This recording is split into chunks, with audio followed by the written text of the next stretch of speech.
All right, welcome back, everybody. We're going to go ahead and move into our next part on our briefings this morning.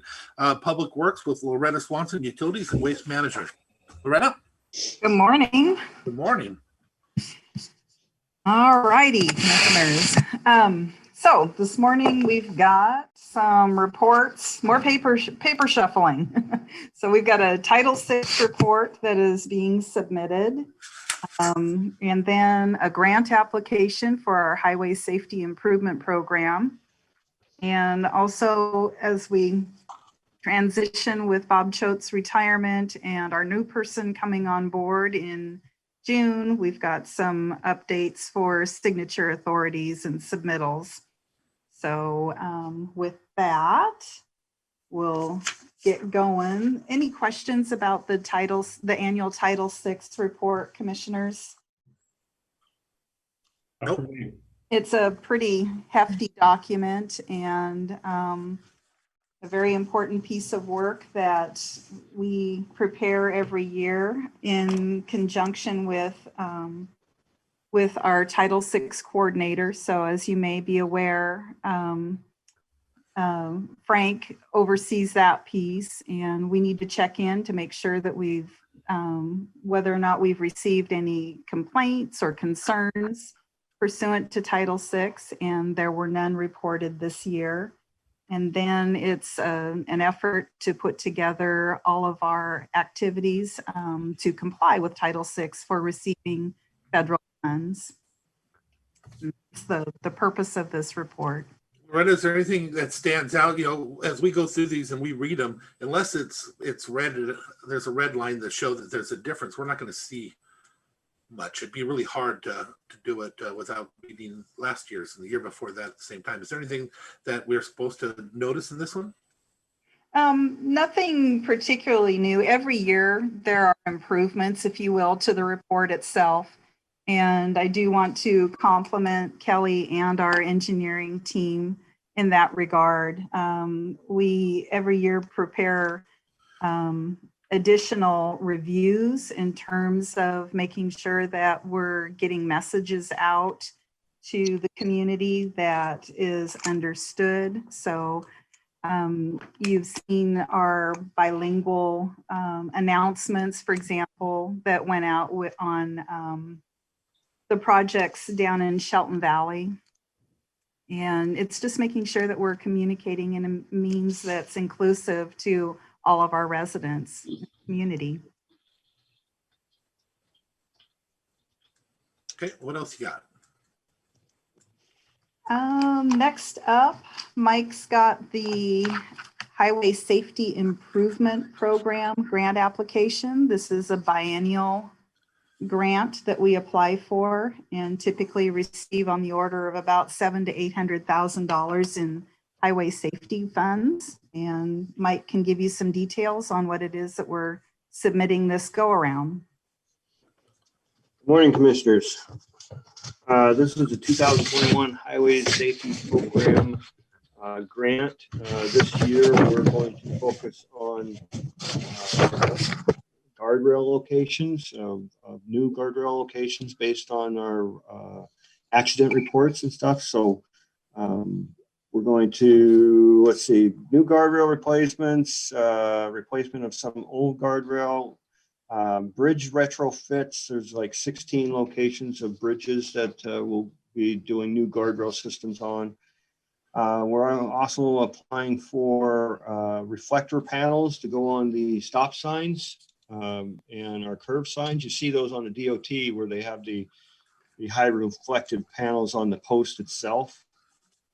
So we're looking at requesting for some of that funding. And then the other issue is the curve data. We're requesting funding for a grant to receive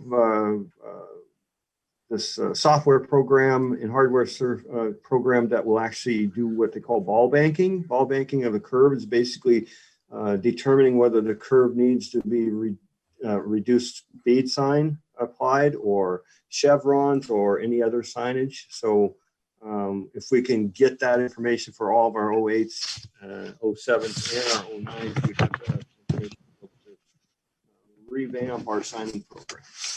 So those are the different items that we're looking at. Any questions for Mike? Not for me. Commissioners, if I could jump in at the last tip cap meeting. Hold on, I think Sharon was about to say something. Sharon, Oh, I'm sorry, Commissioner. were you about to speak?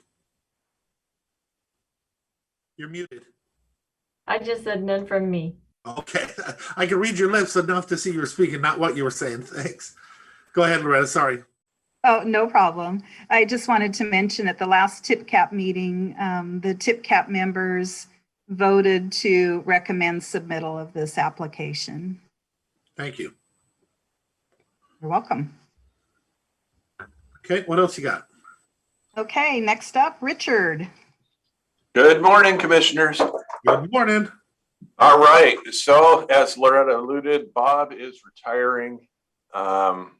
His last day of work will be May 18th, and that will be his last DMRs that he gets to sign. So we're in the process now of just giving myself authority and Justin Phelps, our newly hired water wastewater manager, signatory authority as well. Great. Yeah. Good with me. Same. Excellent, thank you. All right. Richard, so for discussion, let's jump to that for the solid waste attendance while we're on topic. There you go. Well, I still got, there we go. Let's see. I'll back up. We had one of our solid waste attendant threes that was newly hired, did not work out. And so we have a vacancy there. And then last week, one of the other solid waste attendant threes put his resignation letter in. So it cut my solid waste attendant 3 staff in half in less than a week. So hopefully you'll let me advertise and rehire those positions. I'm okay with that, commissioners. Same. Yep, absolutely. I would like to add, Richard, I don't know who this person is. It didn't work out. I have no idea. We've never had a conversation. I'm just making the point that it's actually a good thing that happens on occasion, because it shows that you are working through the process with everybody to make sure that we're presenting good employees to the public. So thank you for doing your job. It's hard to make those choices sometimes, and I recognize that. Yeah, that's the least fun thing ever. But we'll get through it. Thank you. Mm-hmm. Okay, and last on our discussion items this morning, commissioners, are the SEDS update that are to be turned in later this afternoon. And last update that we had in terms of priorities, the sewer extension up north in Belfair, so the Belfair P6 sewer extension. Our number 2 selection was the connection to Romance Hill, the Romance Hill to SR3 freight corridor connection. And then the third item was Razor Road. And in talking here, we don't have Log Yard Road, and that would be certainly a great addition to include as well.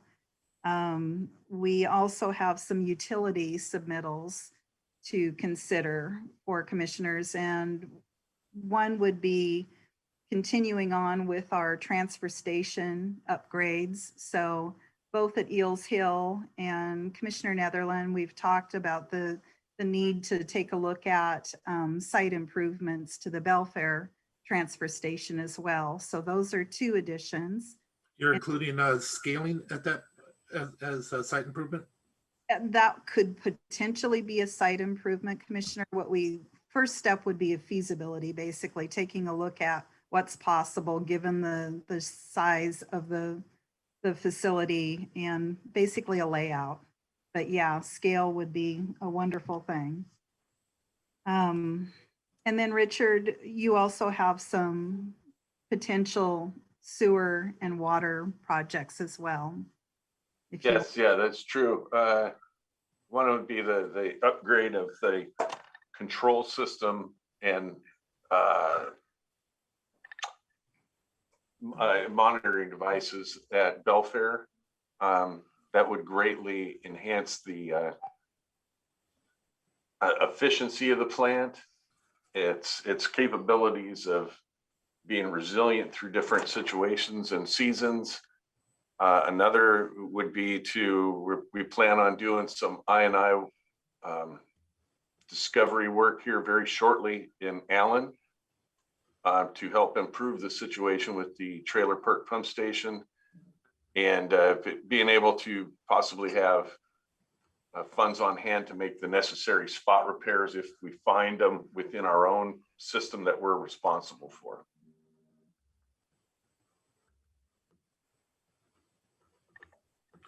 How are we holding up on, just speaking of the sewer plants, how are we holding up with our maintenance and everything? We went through all those years where we had some major issues where things had not been done. Have you done a recent study to see where we're sitting on all that? Yeah, we've got updates on that, on what, and a lot of it is pretty much prioritized too, of what causes us the most risk and what's most imminent to fail, and how to mitigate those risks that we're looking at. And we've done a pretty good job. I think we can always, no matter what, we can always find a way to make it better, more efficient, and safer. It's just a matter of, what really needs to be fixed first. And I guess what I meant, Richard, was before you came in, we actually had a huge issue that arose from us not doing the proper maintenance for many years that was necessary. And it came to us all at one time as a commission going, I hope you will look into all that and all the maintenance records to make sure that we are in compliance with everything that was required and is necessary. I'm sure you already know, it's always cheaper to actually maintain than it is to fix and replace later. If we Amen. So I just ask that you'll look at those again. Maybe Loretta, if you don't mind, share with him that past hiccups that occurred so he could look at it, and it may give him some fresh eyes on what to be leery of this time. You bet. So along those lines, and Richard's got a good mind towards that anyway. And with this transition, someone new coming on board, it's been an opportunity to dive back in and get out in the field and talk with the operators directly. So it's one thing to have our inventory and our records. It's another to get right together with the folks that are seeing it firsthand and seeing and hearing their observations as well. How did we discover that last time? Did they come out and audit us? I'm sorry, Commissioner? How did we discover that last time? Did the state come out and audit us and tell us it was that far behind, or what happened on that? I'm not sure what the exact trigger was. Okay. It could have been operating permit, but I don't believe that was the case. It could have been just a change of folks, when Bart came on with his fresh eyes, taking a look as well and just saying, look, let's put some money to this.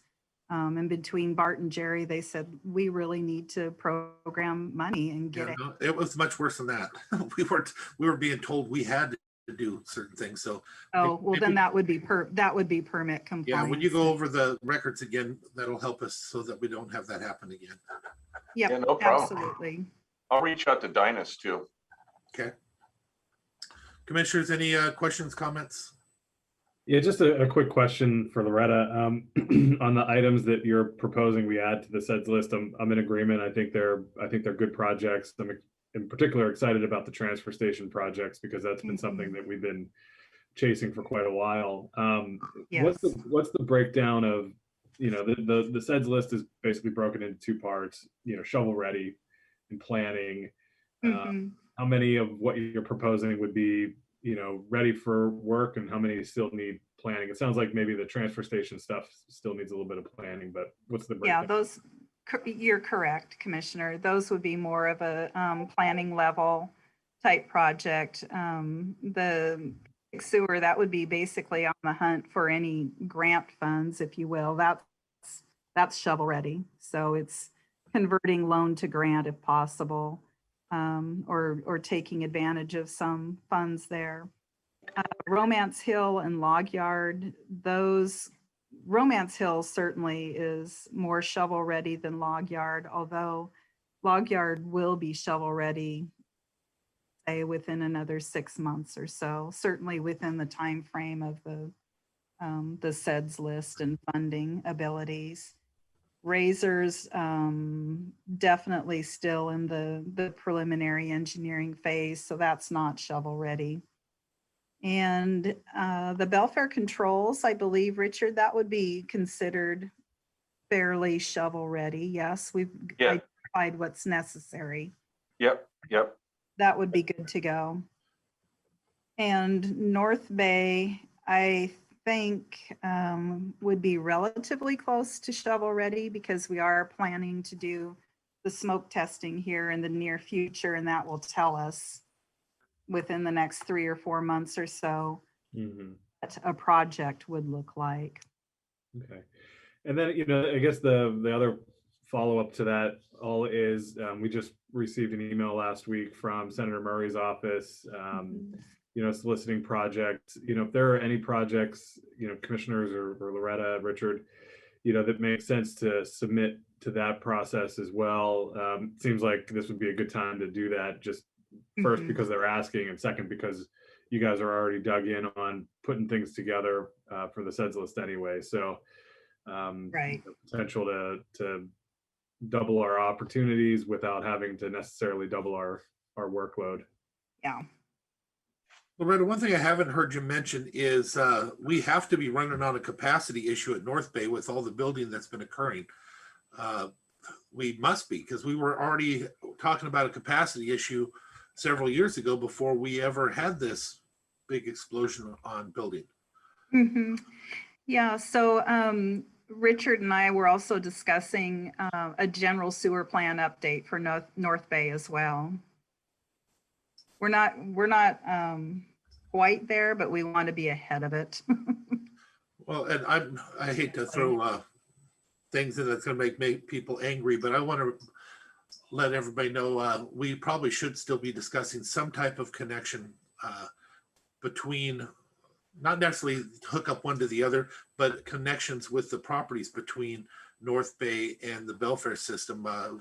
At these events here at the school district where they had another catastrophic event at their septic where solids were coming out of the ground and pumping up into the out to the open as you're watching tons of paper, tons of everything coming out. It just made me remember again that eventually we're going to have a discussion of such a huge entity being hooked up to the sewer, and I'm not sure which one it makes sense for it to go to, but I'm just throwing that out there to be considered, as we know that this is going to be an ongoing thing and has been for years. I'll just chime in on that, Commissioner. I think that's absolutely worth investigating a little bit further.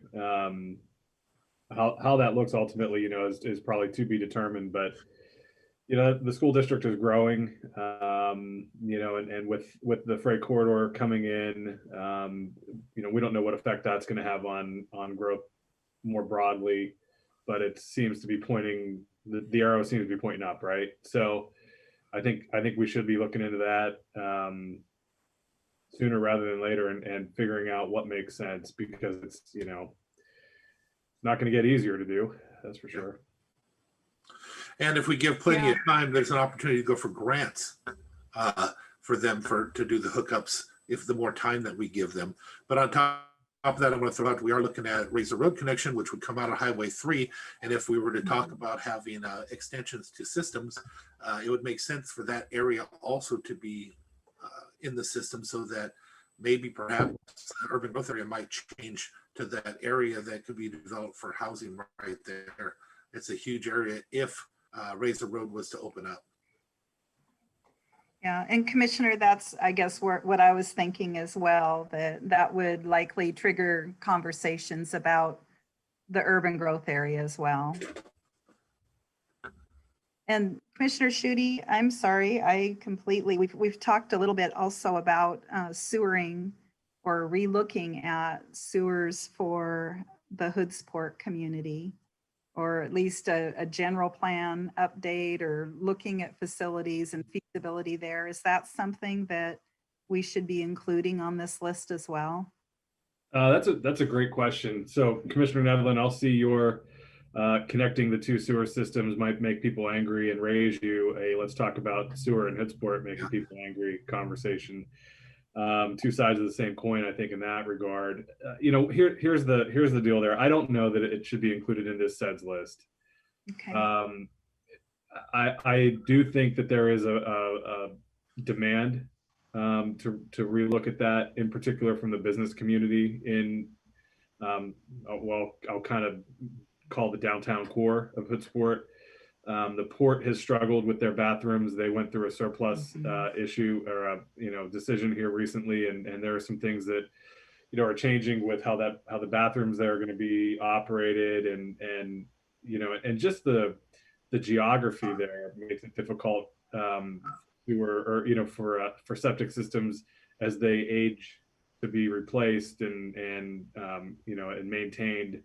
I know our environmental health team, has had to work really hard with property owners along the shoreline in order to make that happen. Again, the issue for the commission to think about is, how do we scale a system there that it's not overburdening that community, but recognize that at least seasonally, if not persistently throughout the year, with that, as access continues to grow to the park and forest areas, they're going to continue to get hammered downtown there. And so we need to be looking forward. I don't think this is the year to put it on there, but I think certainly in the next couple of years, we're going to want to re-engage in a conversation with the community there about doing it, because at some point it just might make better financial sense, and certainly it'll make better environmental sense. And we have some other partners up there that would be willing participants, I think, with the hatcheries, as well as the Forest Service and some of those other state and federal entities. So if we're thoughtful about it, I think we can be successful, but I think it needs a little bit more consideration and conversation. Okay. Yeah, well, Commissioner, I want to chime in there. I agree. I've been around long enough, but a lot of things happened right before I got here. There was an agreement in place where they were working together with the Skokomish Nation to put together a plan at one point, and that all fell apart.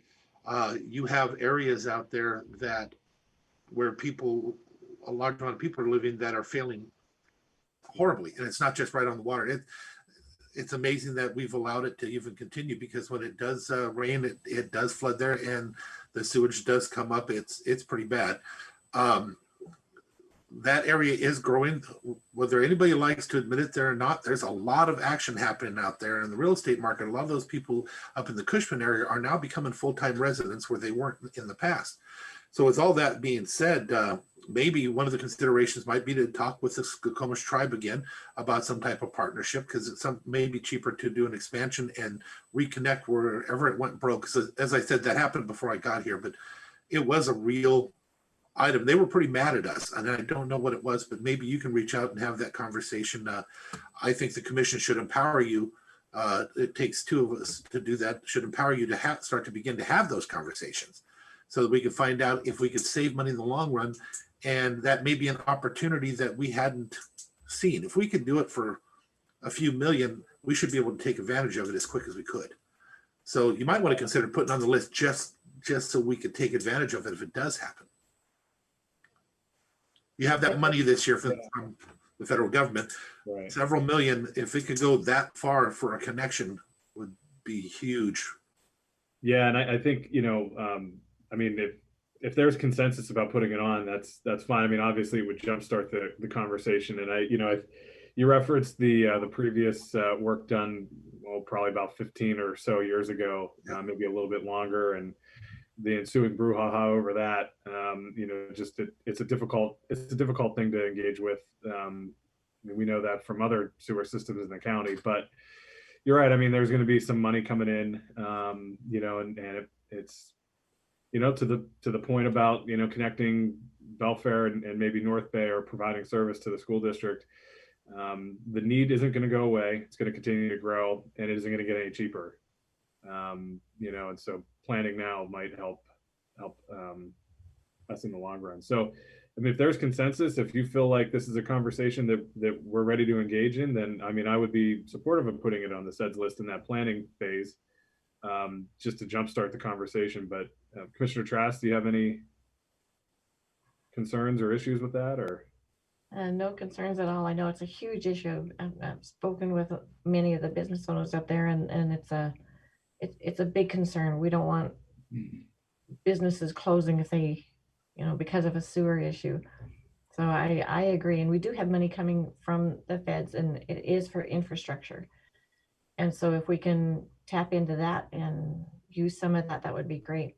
Also, another avenue would be like for the transfer stations. Let's get that on the out of budget list too, or when we do the requests. So let's make sure that we start working on those now. If we have it ready, all we have to do is plug and play and send it off to our reps and have them work for us too. But yeah, if we put it on the list now, Commissioner Schutte, and you start to have those conversations with the tribe, if there becomes an opportunity to team up with them again after all these years and to do an expansion project, as you know, right now, the way things are going differently in Washington, D.C., there may be actual dollars to accomplish that and to put that through, where you may not have that in another several years, or I'd hate to lose an opportunity just because we didn't have it on the list, especially if, and I'm going to reiterate this, Commissioner Trask, are you comfortable with us empowering Commissioner Schutte to start to have those conversations with the tribe, just to, to be part of it, at least with Loretta and them, to take advantage of any opportunities that may arise there? I kind of think that's a silly question, but of course, I think we also need to reach out to Marilyn Strickland, our new representative, because she is on the infrastructure and transportation team in DC. So let's include her in all of our communications as well. Yeah, and what makes it not a silly question is no commissioner should be going and having a conversation with an entity like that without being empowered by the other commissioners to do so, at least two. That's why I was saying that and asking for buy-in. I wasn't trying to be flippant or nothing, just saying that I'd like to actually get empowered to move forward with it, because if he's there as our representative to try and make something happen, that's a big difference between just having a conversation with him.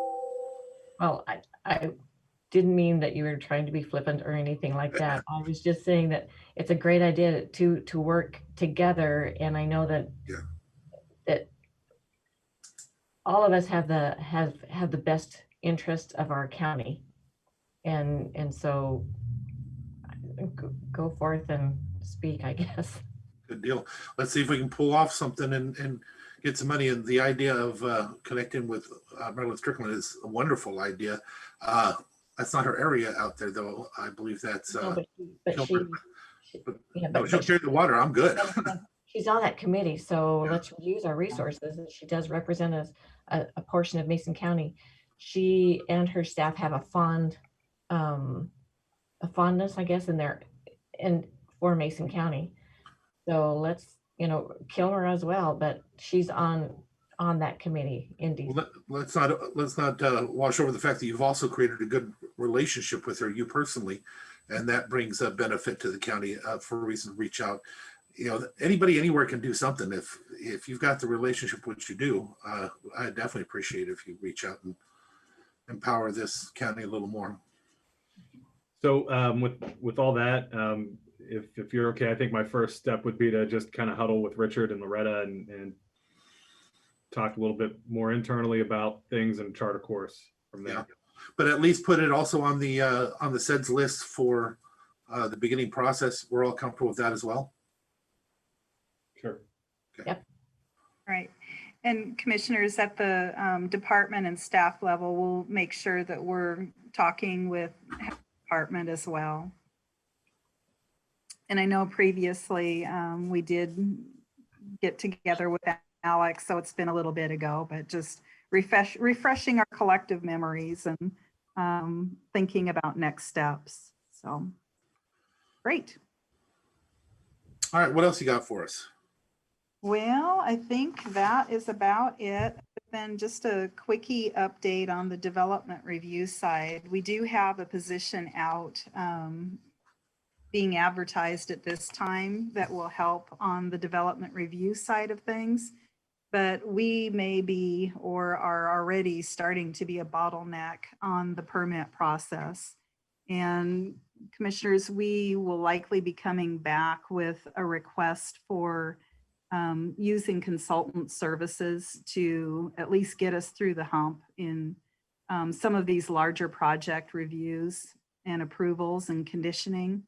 And that would be kind of a proactive approach in the event that we're not super successful in our recruitment efforts, and we'll see how that goes. But I don't want to get through a recruitment process and be another month and a half, 2 months down the road and still not have somebody helping get things through the project pipeline. So with your approval, commissioners, we'd like to prepare an RFQ for some consultant services to get us through this hump until we get our person on board. Any heartburn with that, commissioners? Not at all. I think that's great. Okay. Mhm. Okay, great. We will get that rolling, and I'm sure community development folks will be dancing in their in their offices at that. I just heard them cheer, so I think I bet. I bet so. All right. I think that's it on our end for. Commissioners, do you have anything for Loretta that you'd like to discuss? Loretta, you brought up offered an invitation to get out of the office for a bit. I'd love to take you up on that. So let's talk. All right. Sounds good. We will do it. I'm gonna throw out, Loretta, I sent you a message regarding Clifton Road, the very end of the divider, the median there. Apparently is damaged and rebar is showing. If we could get somebody out there before something bad does happen on that. Yep. I haven't seen it. I'm just going off what I'm told. For all I know, it's a 1/4 inch of rebar showing, or it could be Oh, okay. a lot more. I don't know. Okay. With that also, I want to take advantage to tell you how appreciative I am of our roads. Whenever I go traveling to some of these places, I get reminded over and over again just how great we have it. It's funny, as I go from different areas in Colorado, they actually have roads that are CR 24, CR county road. With Right. a number on it. And you can sure tell the difference when you're literally going from smooth to boom, boom, boom, boom, boom, boom, everywhere. And as soon as I see that, I always think back to here in our community, the state highways are the boom, boom, boom, and the county roads is when it goes smooth. So we're doing a good job, and the only proof I can give you is go out there in the real world and see what they all do in the other areas. Drive, It's right? pretty bad. So I just wanted to give a thank you to our staff because we have great roads and we have great maintenance here. Oh, thank you. They will greatly appreciate that. I know they take a lot of pride in their work, and it's fun to see them excited about their work. And we appreciate the commissioners giving us the tools to help us do good work. Next time I'm going to video it and share it with you because it is almost hilarious. My wife was laughing at just how bad it really gets out there. And nobody seems to notice it or care. All right, anything further? Just a real quickie on Clifton Road also, Commissioner. I know that Rod's been, you may notice the sight distance as you pull out from Roybode. Our lovely landscaping there is starting to become kind of a visual barrier. So we're wanting to reach out and work with the property owner and community development about what we can do to still have landscaping, but something that is not quite as much of a visible barrier there. Yeah, and every year we, about this time, I haven't had any requests, but could you please contact the state already regarding the, we just had an accident there, I guess, regarding the access from Sand Hill onto 300. Okay. It's always really bad on that corner, and the growth that occurs in spring just blocks people. I don't know if that was the reason for the accident that just occurred, but I do know I will be getting those comments and requests here shortly. Yeah. Okay. All right. Anything else? Yeah, just real quick. Sorry, commissioners. Yeah. Loretta, on our SEDS list, do we have anything regarding Old Belfair Highway and Clifton intersection improvements? We do not. Okay. Is that on our tip? It is on our tip. Yes, as a feasibility. Is there any value in having the SEDS list mirror that project? It would be, yeah. We have both that and also we have 2 projects that we've identified coordinating with DOT on, and Johns Prairie, SR3, and the intersection you mentioned, Commissioner Schutte, are on our tip. That intersection is always the top, bottom of my heart, as you know, Commissioner. So I would love to see us do something with that, as is the Johns Prairie issue. The sad part that happened there is you had somebody with a young kid that had no walls up yet, had some brilliant ideas. And as soon as it got to the official pages, it got slowed down and stopped a lot. Maybe we can reach out and start to look at some options there again, because it is possible. That young man showed me it's possible. We just have to think a little bit differently. Oh, okay. All righty. Great. Oh, we've got some cranking out of some spreadsheets. Okay. Well, thank you very much. All right. All right. Next up is Commissioner discussions. Commissioner Trask, you had something you would like to discuss with us? I do. So during this year with COVID, I have come to realize the importance of NACO.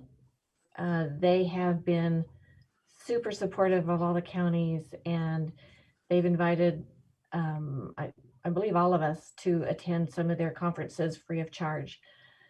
And weekly they have calls with those that are in DC to help us understand what's going on. And so I think it would be, I didn't support it in the past, but I do think that it would be valuable to join NACO at this point in time. And what was the cost per year again? Don, did you have that information? I believe it was 600, but I'm not sure. I thought it was much higher than that. I don't 4,000. have that, but I can find out. But last I knew, I think it was about 600, like you said, Sharon. Per year? Yeah. I'll look into it though and get back with you on that. I can send an email out later. Yeah, please do, because I thought I remember it being much higher than that. Thought it was in the thousands. Yeah, I thought it was 4,500, but Also, I thought we were already members. We're not. We're We not. were years ago. We have access to them through WASAC, but we're not members. Oh, okay. I thought a couple of years ago we started paying into, I know we started paying into a bunch of other stuff Yeah. with WASAC, and I thought that was one of the things that we agreed to pay into, but Yeah, no, it was I believe what we added was the coastal counties and also timber counties. yes. There's some And you're right, negotiations Commissioner. going on with those. I'm sorry. Commissioner Schutte, we did have that discussion. I remember having that discussion with them, and we even had a visit by them, right? yeah, I thought we had joined well after that. I thought it was like maybe a year or two ago. But Well, if we don't mind, Frank, if you could send somebody to look at that, because if we did already agree that we should do it, then we should already be there and not have this conversation. I do remember us having that conversation. I don't remember where we ended up with it in the end, but if we've already agreed to do it, I'd rather go back and just do what we're supposed to do. I will look into it. Thank you. and maybe we can try to hold them to that $600. Yeah, I have a hard time seeing me ever being against it at 600. That's why I say, but I could be wrong. Maybe it was. All right. Anything further on that, Commissioner Trask? No, nothing more until we get the amount, but let's keep our fingers crossed that it's 600. Yeah. Well, they were very helpful this year in particular. Just like the EDC. The EDC, I've always enjoyed them and appreciated them, but this year they stood so high above everything else that was happening around us. You couldn't help but notice how incredible they were. I'd say the same may go for NACO for the different stuff they were able to make sure that got included that I don't think would have if they weren't there. So I can't say I disagree with you, Commissioner Trask. I'm interested in seeing what we have to do there. Yeah, they definitely fought for the counties at the national level. So Yes, it did. And then, just kind of the other thing I guess attached to that is just what we get for the fee for the dues. That's different than what we get with our current situation. Sure. Just for comparison, so that we know. Yeah, sounds good. All right. Any other commissioner discussion? Then just for the people at home that are watching, on our agenda, it did say Economic Development Council with Jennifer Baria, but she is under the weather today, so we are going to skip that one. With nothing else, if there is no objection, I'll entertain a motion. So moved. Second. Hearing no objection, we are adjourned. Have a great day, everybody. Yeah.